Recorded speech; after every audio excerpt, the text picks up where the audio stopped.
A semente da serpente. A narração a seguir se originou da resposta elaborada por Diógenes Dornelles, em resposta aos críticos da mensagem do profeta de Deus, William Marion Branham. O entendimento que o irmão Branham obteve de Deus acerca das Escrituras Sagradas de Gênesis 3, relacionada ao pecado original e à queda do homem, ao mesmo tempo em que contrapunha com o ensino oficial dos ensinamentos teológicos, abriu definitivamente a compreensão do tema para a noiva eleita do tempo do fim. O simples fato da matéria aqui publicada ter tratado dessa revelação divina como, entre aspas, ensino esotérico e, entre aspas, bizarrice, ilustra a extrema dificuldade vivida pelo sistema denominacional em não poder compreender e, muito menos, aceitar o que o profeta de Deus veio nos revelar. Porém, ao meu ver, o que deve realmente ser levado a escrutínio aqui não é o que William Branham ensinou como tem sido proposto por este blog, mas sim o quanto Satanás tem se esforçado para combater essa mensagem, utilizando todos os meios possíveis, demonstrando o valor e o poder que há neste ministério. Ao respaldar assim as palavras de um filósofo que certa vez disse: mede-se a grandeza de uma ideia pela resistência que ela provoca. Mesmo em seus dias, os grupos mistos das várias denominações com as quais William Branham lidava possuía dificuldade para entender o tema da semente da serpente. Certa vez, em abril de 1961, houve uma tentativa frustrada de alguns ministros reunidos em Chicago para combatê-lo e desafiá-los sobre a semente da serpente e outros de seus ensinos. Porém, antes que qualquer passo fosse dado por eles, o profeta se adiantou, revelando a todos o seu conhecimento do intencionado ardil que lhe havia sido antecipadamente mostrado pelo Senhor, constrangendo a todos ao ponto de fazê-los desistir. Como alguns irmãos aqui já puderam detalhar, a serpente no jardim do Éden não era um réptil antes de ser amaldiçoada, mas sim um mamífero, conforme o irmão Branham nos ensinou e pôde demonstrar através das Escrituras em Gênesis 1, 24, 25, abre parêntese, ARA, fecha parênteses.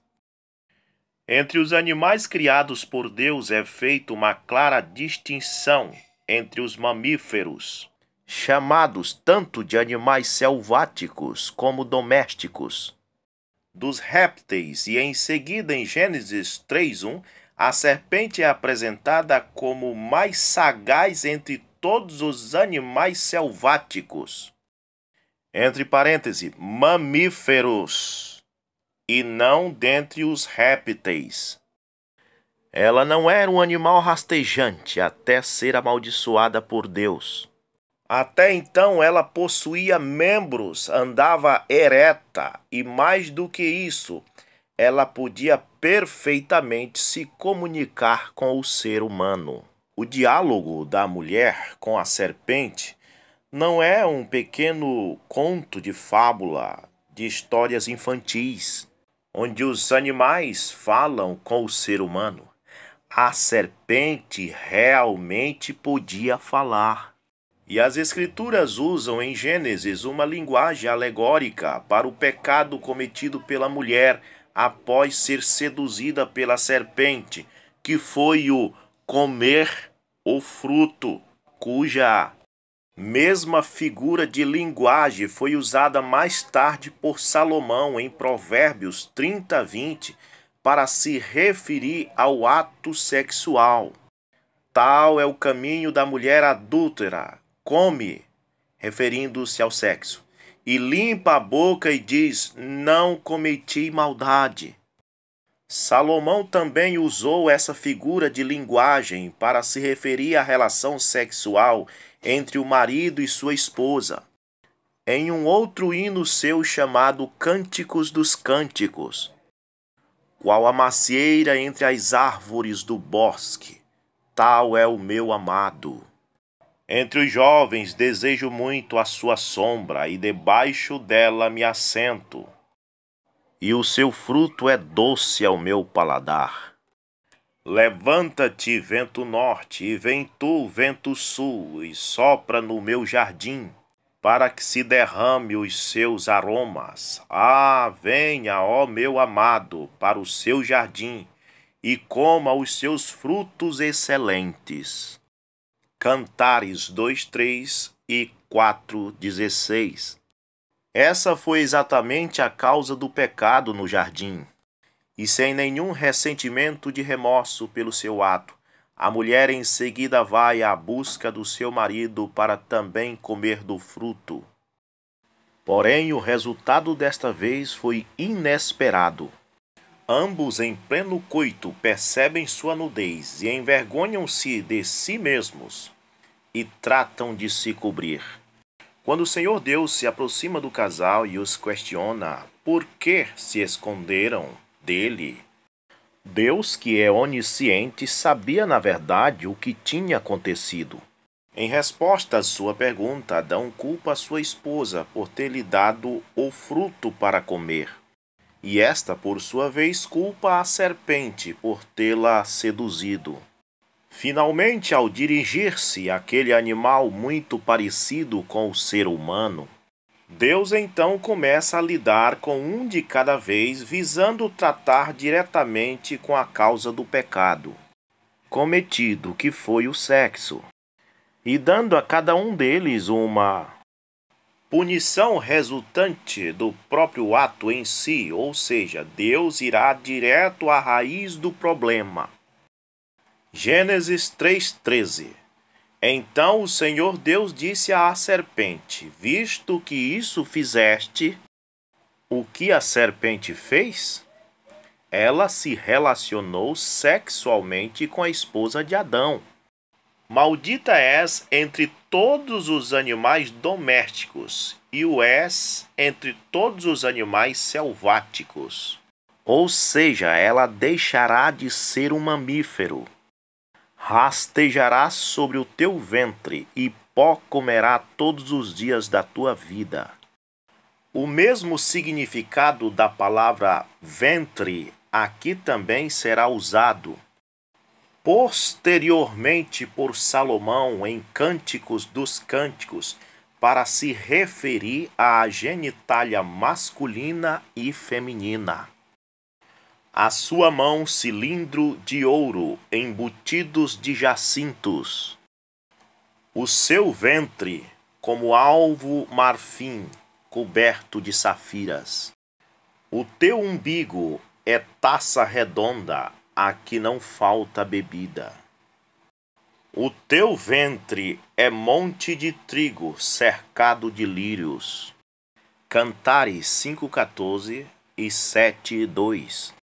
Portanto, Deus aqui está indo direto ao pecado cometido e sentencia a serpente por sua ação, fazendo um contraste do que ele comeu com o que doravante irá comer, dizendo: porque tu comeste do fruto com a mulher, agora tu comerás o pó. Depois, então, Deus irá falar sobre coisas que sucederão mais tarde como resultado do pecado. Gênesis 3:15. Porém, inimizade entre ti e a mulher. De que maneira a serpente poderá ficar em inimizade com a mulher, sendo que ela será amaldiçoada a se rastejar para sempre? Que mal ela poderá agora lhe causar? Essa inimizade que a mulher terá não será exatamente com a serpente, mas com o seu filho, entre a tua descendência e o seu descendente. Deus está fazendo uma declaração contundente. Mesmo a serpente estando agora amaldiçoada e sem mais poder repetir o que fez, ela deixará uma descendência, uma semente com o que ela conseguiu fazer com a esposa de Adão. A mulher ficaria grávida e, como aceitou ser seduzida pela serpente, ela levará agora consigo o fruto desse ato. O sangue de um animal não pode se misturar com o sangue humano, mas o sangue da serpente, antes de ser amaldiçoada, pôde. E Deus está dizendo que, como uma punição para a mulher, Ele permitirá que a semente da serpente sobreviva. Deus não irá matar essa descendência. Ele a deixará viver. E essa semente trará diretamente à mulher uma inimizade, ou seja, muitos problemas, tais como brigas, ciúmes e até mesmo a morte em sua própria família. Porém, depois haverá também uma outra inimizade com um futuro descendente da mulher, Jesus Cristo, que apesar de ser perseguido, sairá vitorioso. Este te ferirá a cabeça e tu lhe ferirás o calcanhar. Essa, como todos sabemos, é a primeira profecia messiânica encontrada na Bíblia. Essa revelação dada pelo profeta de Deus é um golpe duro para um arminianista que crê cegamente que a salvação está à disposição de todos aqueles que simplesmente a desejarem. Quando o apóstolo Paulo, ao se referir à semente da serpente, fala dela como um vaso de ira preparado para a perdição.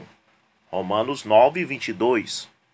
Ao contrário dos eleitos de Deus, essa semente é irreconciliável e está destinada à perdição desde o seu nascimento. Salmo 58, verso 3. Desviam-se os ímpios desde a sua concepção. Nascem e já se desencaminham proferindo mentiras. Tem peçonha semelhante à peçonha das serpentes. Abre parêntese, por quê?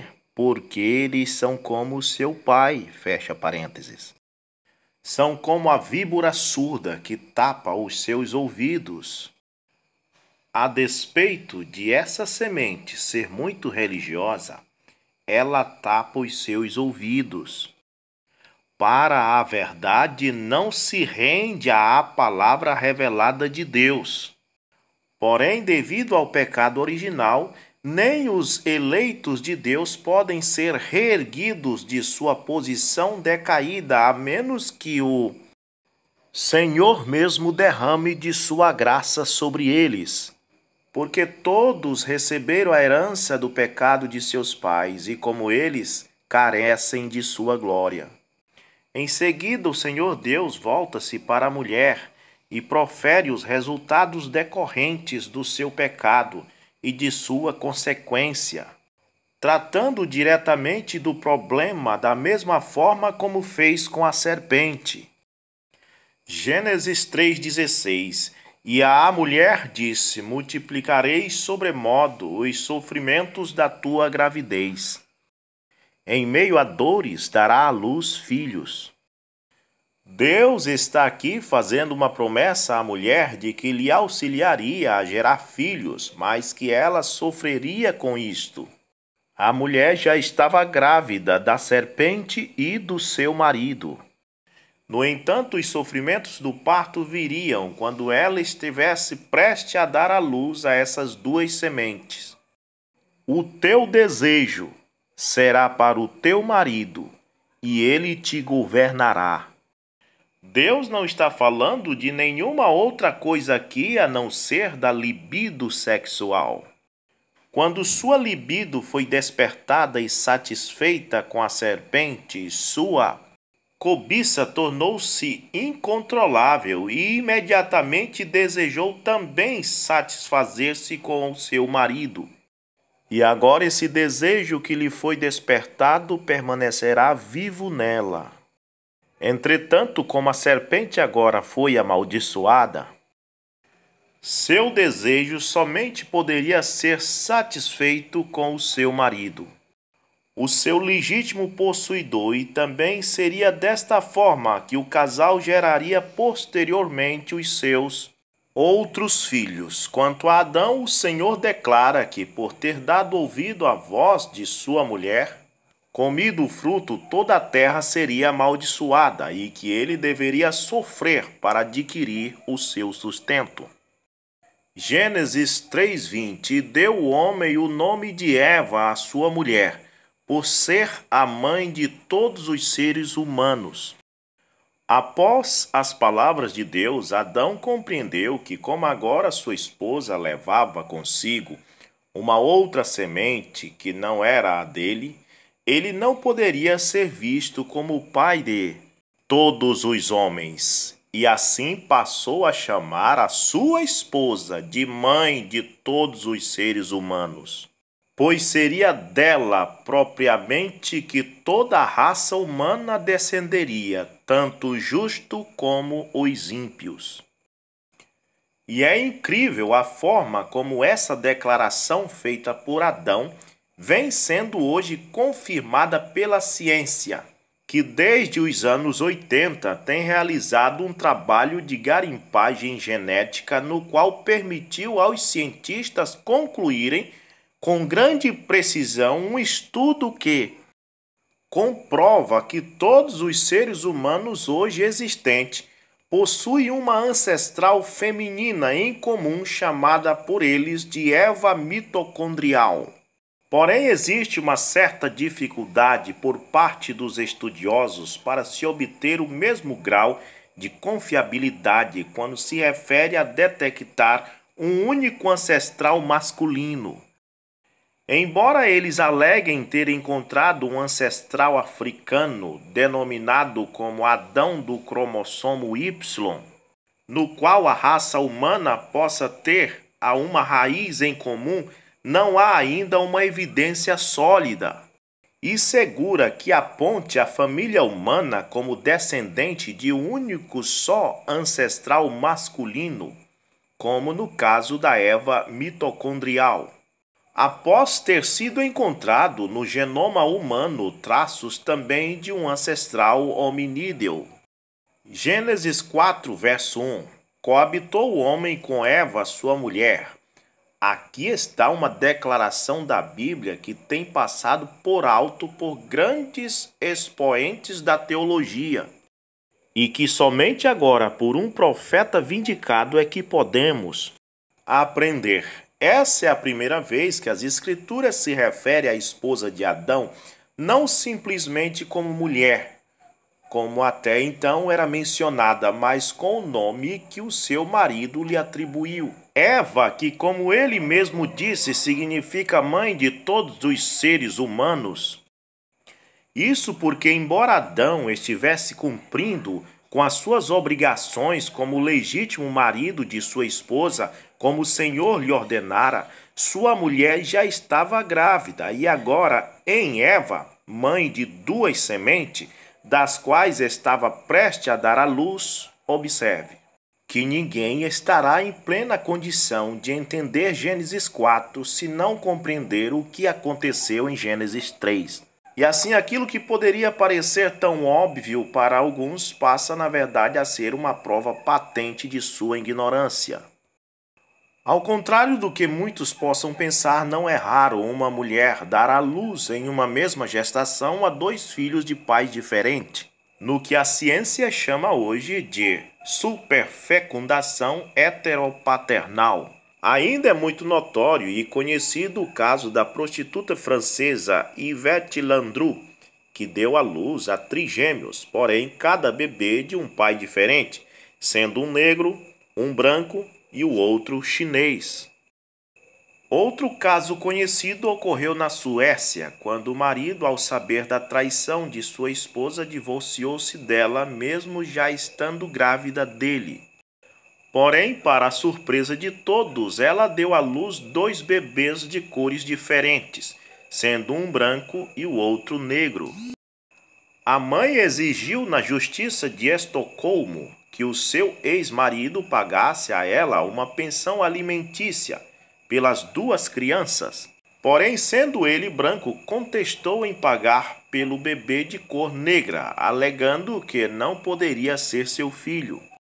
Gêmeos, um branco e outro negro, ambos da mesma mãe, de cabelos louros e olhos azuis. A ciência afirma que o sêmen pode estar disponível de 2 a 3 dias no útero após uma relação sexual para fecundar um óvulo, e que até mesmo mais de um pode ser fecundado.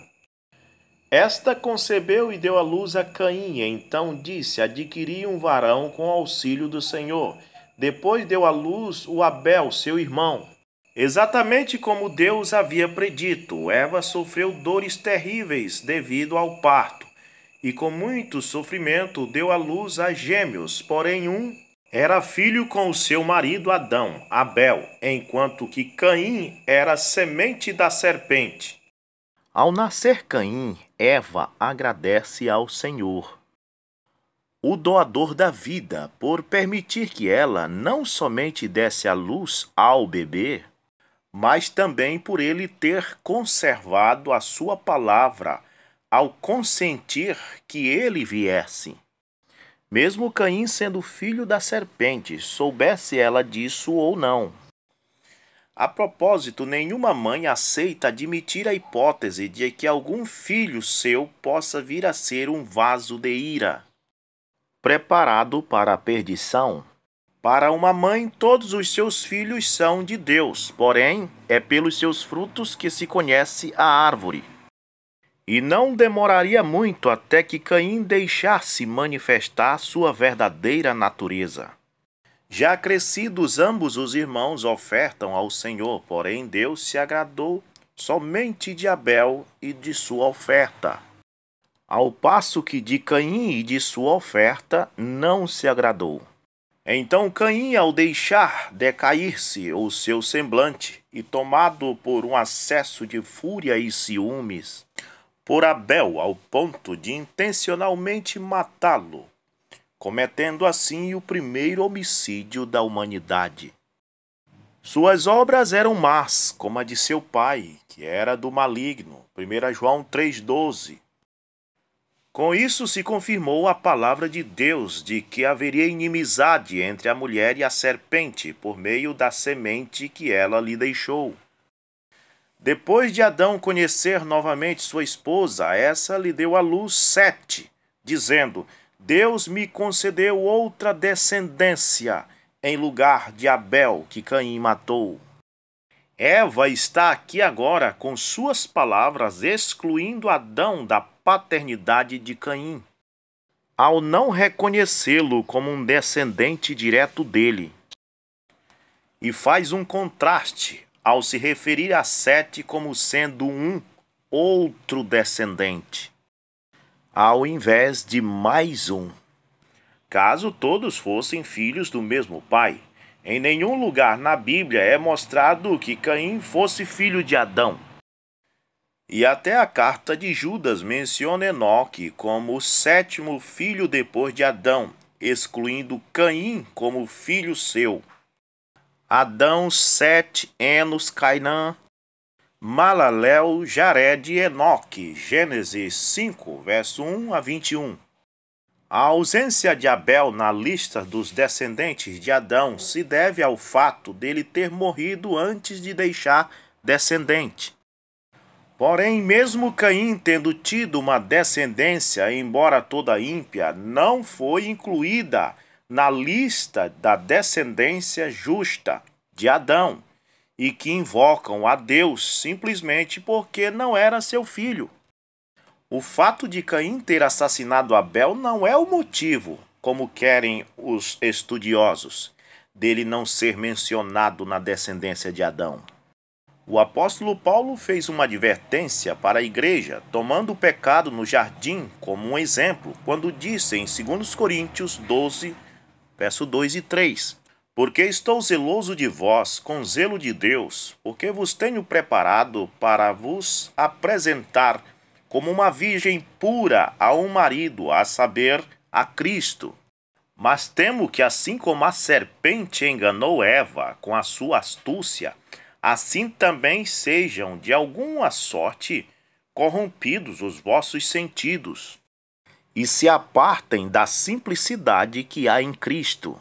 Paulo aqui está fazendo um contraste do que a serpente fez com Eva com o que Satanás quer fazer com a igreja hoje, onde assim como a serpente se apresentou a Eva como um outro marido, no lugar de Adão, para tirar-lhe a virgindade antes dele, assim Satanás está tentando apresentar à Virgem de Jesus um outro evangelho que possa corrompê-la e assumir o lugar de Jesus antes que ele venha levá-la para a ceia das bodas.